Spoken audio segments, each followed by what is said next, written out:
There's this weird thing people do when they're grieving. They make decisions, stupid ones, just to feel something again. That's how my mom ended up with Chris. I was 24 at the time, my mom 50. She had just finally divorced. My manipulative, gaslighting father, after 25 years of pure emotional exhaustion, my brother, my sister, and I, we supported her, moved back in with her, tried to rebuild life together as a family. Then, Chris happened. Chris was a former inmate. DUI charges, already red flags should have been waving, alarms blaring. But my mom was fragile. She was lonely. She wanted to believe people could change. I stayed quiet. If she was happy, it's fine. Could live with it. At first, Chris wasn't all bad. Played video games with me, cracked jokes. We thought, okay, maybe this weird situation could work. We all moved in together, made the best of it, till 2017. One day, Chris went in for one of his regular probation check-ins. He didn't come home. Instead, he called from Texas. Turns out, Chris wasn't just a DUI guy. His family, deep into gang and drug activity. Chris was caught on tape in the middle of a drug handoff. The FBI picked him up and offered him a deal, testify against his own family, and he could serve less time. So for a whole year, my mom stayed loyal. Phone calls, letters, planning their bright future together when he got out. Even got his old job as a Dairy Queen manager secured for him, and when he came back, it's when the drinking started again. Hard. Half a case of beer a day, angry, mean, nasty, drunk. Never physical, but his words could cut steel. My mom made excuses. It's the stress, the trial, the job. We all watched her get dragged down again. Slowly. HEARTBREAKINGLY. Finally, one night he came home, wasted beyond reason. My mom confronted him, asked him straight up if he'd been drinking. He didn't even deny it. She kicked him out then and there. The next morning, she asked us to help pack. His essentials, clothes, toiletries, so he could come collect them later, sober. While we were packing, knock knock at the door, Betty. One of Chris's coworkers, and someone I actually knew from high school.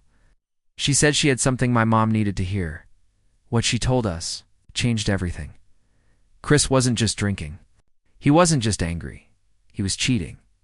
With Darla, a woman pushing 40, someone from around his workplace. Betty told us everything, how she caught them sneaking around the Dairy Queen. Doing things in back rooms, storage spaces, even his office. How Chris threatened to fire her if she told anyone. Oh, Darla. Pregnant, you could see my mom's heart breaking right there on the living room couch. Once the shock settled, her face changed. She got cold, steely, told us to throw out everything. All of Chris's belongings. Out in the alley, trash bags and boxes. Gone, she called him, confronted him. He admitted it. Said he was glad Darla was pregnant, because unlike my mom, Darla could still give him a real family. No apology, no remorse. He picked up his trash bags from the alley, police officer watching, and just like that, he was gone, but not forgotten. See my mom? She was done, ready to move on. But my siblings and I, we weren't. Not yet. First move, we called his boss. The owner of that Dairy Queen, also a family friend. I told him everything. The workplace affairs, the threats, the abuse of power. That man did not take kindly to it. Chris was fired, blacklisted from every DQ branch in the area, Betty. She got promoted, ran the place like a boss. Chris crawled off to live with Darla in some dusty town an hour away.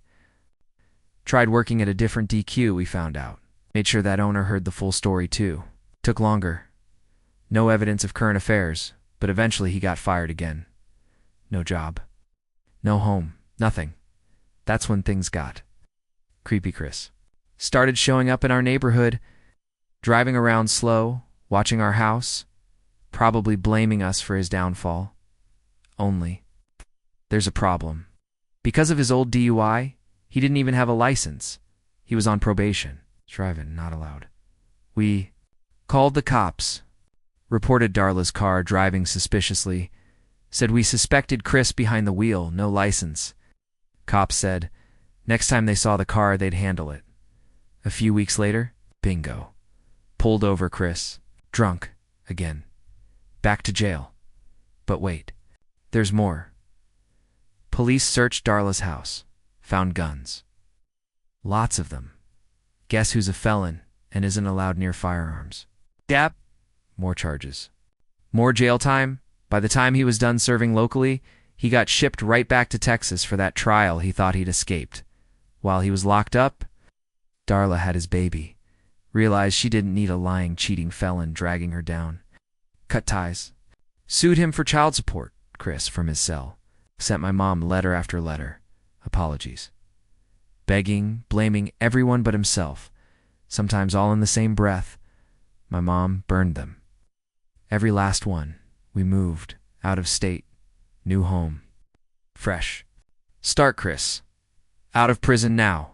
Living in Kansas. Is fighting child support he can't afford. No career. No reputation.